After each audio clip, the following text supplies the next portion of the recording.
I'm going to call my soon-to-be ex-wife, Maddie. She's 48, and I'm 49, and we have one adult child, a son who's 24. I'd assume we had a great marriage and thought Maddie was my best friend, someone I could trust with my life. We got along really well and never had any significant arguments. Sure, we had our minor disagreements along the way, but we always worked through them and never went to bed mad. In bed is where we really clicked, as we both are very adventurous and have extremely high libidos. We liked doing everything and kept our relationship fresh by going on dates, taking romantic vacations, and making time for bedroom fun. Believe it or not, we still did it in the car or in the outdoors when we had the opportunity. I know this sounds immature, but that's how much we enjoyed each other. I was very happy in our marriage and believed she was too. I'll now explain how I found out. Did I find a racy email or text between her and her paramour? No. Did I catch them in the act? No. I found out through her lover's ex-girlfriend, who I'll call Sarah. Sarah found me on LinkedIn and sent me an email message asking to talk. When we spoke, I didn't know what to make of what she was telling me, and at first, I thought it was some sort of prank that Maddie was playing on me. That was until Sarah sent me a series of pictures and a video of them in action. Then reality hit me. Seeing Maddie doing all the most intimate things with a strange guy shattered my soul. I'll never be able to get those images out of my head, nor will I ever be able to forgive her. To me, she has committed the most egregious marriage violation imaginable, from which there is no coming back. Now for background on how the affair started. Maddie's corporate office is in New York City, and she travels there a couple times a year for meetings. Her company likes to have these meetings during the first part of the week, so she normally flies out Sunday afternoon and comes back Tuesday evening. This has been the routine ever since she's worked for this company. When there, she always stays at one of the hotels within walking distance of the office. It was at one such hotel where she met her boy Toy, a guy 15 years her junior who worked as a bartender. According to Sarah, her ex told her they just clicked and spontaneously hooked up one night 3 years ago. After that, they continued these biannual hookups for 2 years until the affair ended last year. According to Sarah, he told her they were only together 5 times, and all the encounters occurred on Sunday evenings in Maddie's hotel room. He swore they never kissed, and he always wore a condom. Yeah, right? Sarah said she discovered the affair 6 months after it ended. After finding the graphic messages and pictures on his old smartphone, she confronted him, he confessed, and she kicked him out. Not being able to afford a place of his own in Manhattan, he was forced to quit his bartending job and move back out on Long Island. I asked Sarah why she waited so long to contact me. She said she never had any intentions of telling me, but her new boyfriend convinced her to do it. According to her, he had been cheated on and loathes people who cheat. He told her she had to tell me, so that's why she did. I asked if she knew why the affair ended. She said her ex said Maddie eventually broke it off because she told him she loved me. After learning all this, I took time to mourn and determine my next move. After giving it much thought, I've decided to divorce Maddie. While I still love her, I will never trust her again and will always think of her and the loser bartender. I've also decided not to confront her and plan just to blindside her with divorce papers. I don't want to give her a chance to explain herself or listen to her excuses and apologies. I want to make the day she served so dramatic that she feels worse than I felt when I found out about her affair. It's my revenge for her betrayal. In the meantime, I'm going to act like everything is normal and play nice, extra nice. My situation is proof this kind of thing can happen to anyone, even after 27 years. I never dreamed I'd be one of those hurt people telling their personal story to the world, but here I am. My parting words of wisdom for the married guys out there is to never get too comfortable with your spouse and stay vigilant. Be alert at all times, my friends. Marriages are built on trust. If your spouse betrays that trust, then they're not worthy of keeping around. The day the divorce papers are ready, I plan to move my belongings into storage, then have her served at work. When she calls me, I'll tell her I've known about everything for weeks and send her one of the graphic pictures Sarah sent to me to prove it. Every time she calls or texts me again after that, I'll send her another picture, then another. I'll then let our families know I'm divorcing her and why. Right now, I feel good about my decision and can't wait for the day when I can destroy her life, just like she's destroyed mine. After things play out, I'll come back to provide an update. Now for the first update. Damn it. Why don't things ever go according to plan? The day came to serve Maddie and things were falling into place. I had all my stuff moved out in the morning, and that afternoon, a courier made the special delivery to her office and Maddie was served. As expected, she lost her mind and immediately called me, and I answered. I told her I knew about every detail about her affair with her boy toy bartender and had filed for divorce. She begged me to let her explain. I told her I had already moved out and she should get an attorney, then disconnected the call. As predicted, she started calling me and I sent her the first photo. With each additional attempt she made, I sent her another. At that point, everything was going as planned. That evening, I called my son and told him. He was surprised and upset as you would expect. He asked me if there was any chance of working things out and I told him no, not after what she had done. I told him, son, never stay with a cheater. After we finished talking, I was about to call my parents when my mom called and said Maddie just left their house. She was there frantically looking for me. While there, she confessed everything to my parents and said she has been in counseling since breaking off the affair last year. She told them she's been diagnosed with sex addiction. That's right, folks. She claims her cheating was all due to a mental addiction she has where she cannot resist the temptation of sex. Can you believe this? I then headed over to my parents' house to talk with them. To my frustration, they both tried talking me out of divorcing Maddie.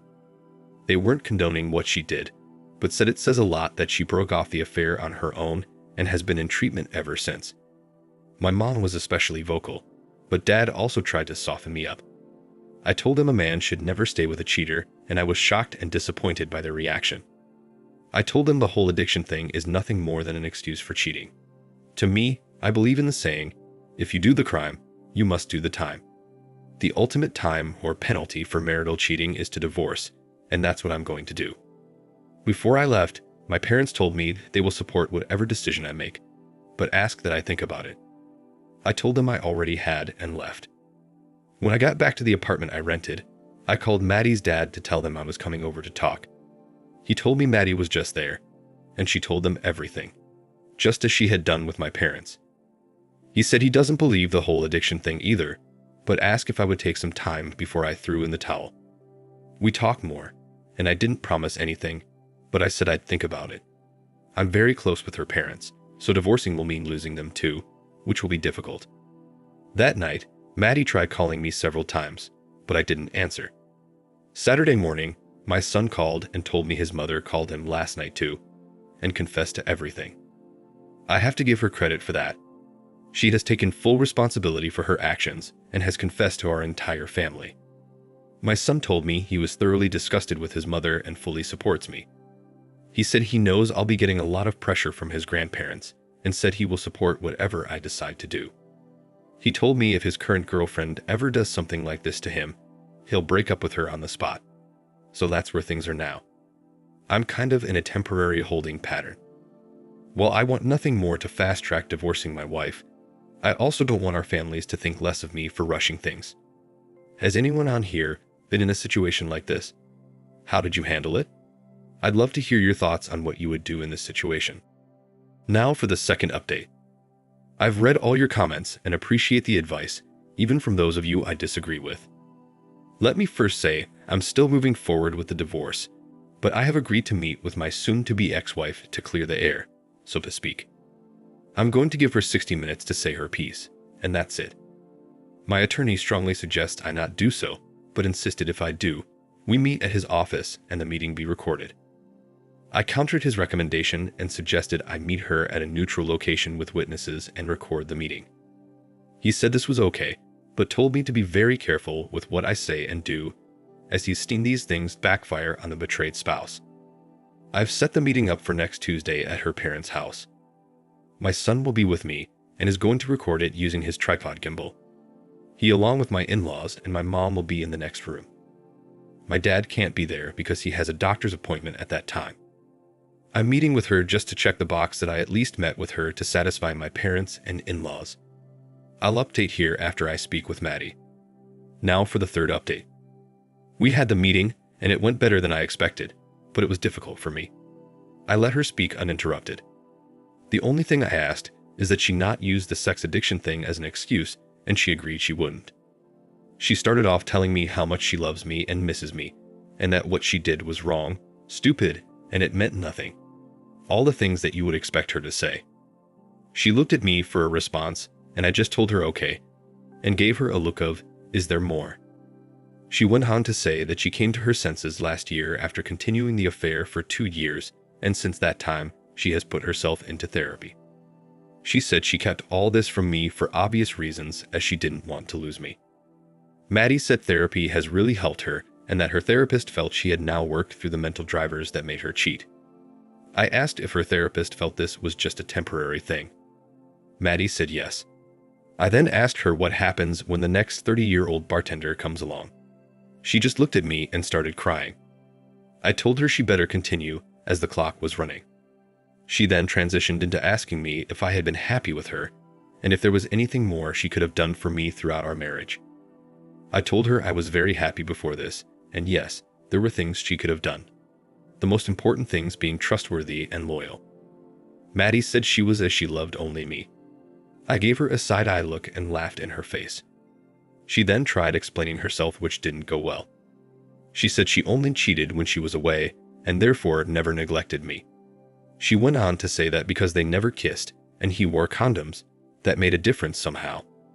Now mind you, she's sitting there telling me this like I'm supposed to be impressed or something. I asked her to listen to what she was saying as she sounded completely ridiculous. She said she wasn't defending what she did, only trying to explain her rationale.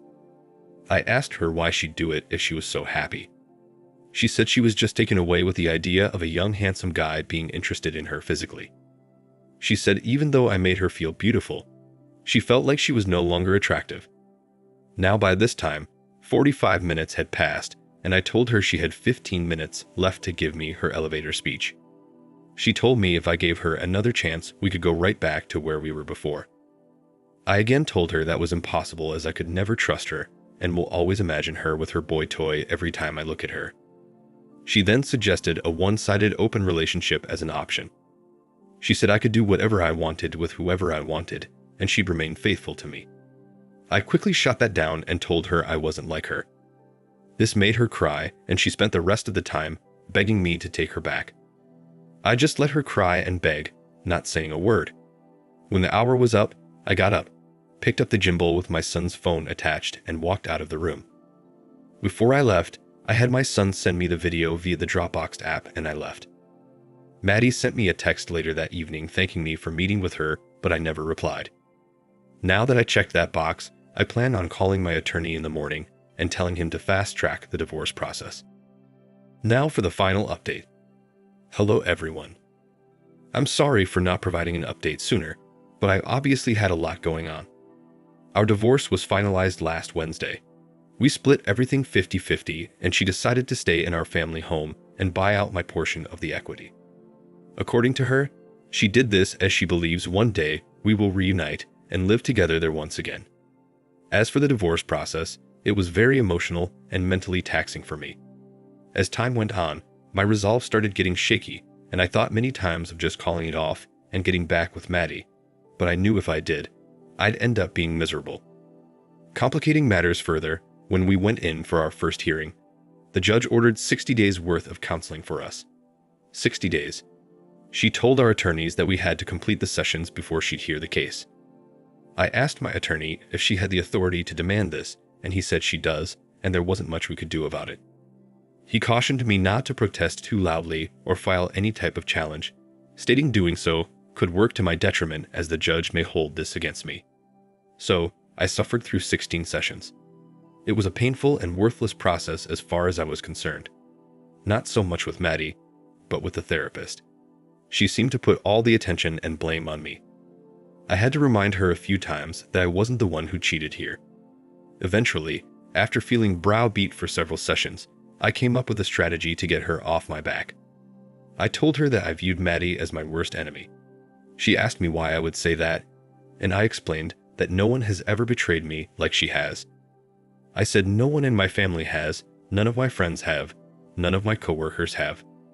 The only person who has was Maddie, and therefore I have no trust in her. And staying married was out of the question. The therapist didn't have a good comeback for this, so I used it in every session and it worked. After completing the counseling, a follow-up hearing was scheduled and the rest of the process was relatively painless. The judge asked if we attended counseling and what the outcome was. My attorney stated we had, and that my decision was to proceed with the divorce. Maddie's attorney said Maddie appreciated me attending the sessions, but that it was her wish that we would reconcile. The judge said that doesn't seem possible at this point, so we will proceed with the hearing, and 90 minutes later, it was all over. To Maddie's credit, she gave me space and didn't try contacting me between our counseling sessions, and said everything she had to say in the sessions themselves. The whole time, she never tried blaming me and just kept stating that her primary goal in life was to remain my wife. She even stepped in a few times when the therapist was being difficult and told her that I wasn't the bad guy here she was. Maddie could have made the entire process much more difficult and expensive, but she didn't, and I appreciated that. As a way of thanking her, I took her out to dinner the day after our divorce was finalized and then went back to her house for a nightcap. There we ended up getting physical for the first time in over a year. It was great, and I felt really good about everything afterwards. Now, you may be asking yourself, how does this make sense? Well, for me, I just couldn't stay married to her after she cheated and wouldn't even consider living with her again. But that doesn't mean I don't desire her physically, because I do, and likely always will. She understands our relationship going forward will be just a physical thing, kind of like she had with the bartender. She told me she'll accept that for now, but said she wants more and will never stop trying.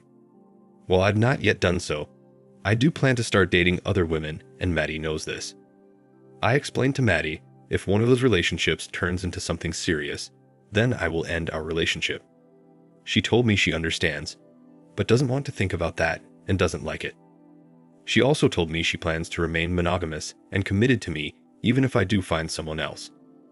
While I miss the way things used to be, I like this new arrangement we have, and for the first time in a long time, I feel good about myself and the future. Thank you for watching. Like and subscribe if you enjoyed the video. See you next time.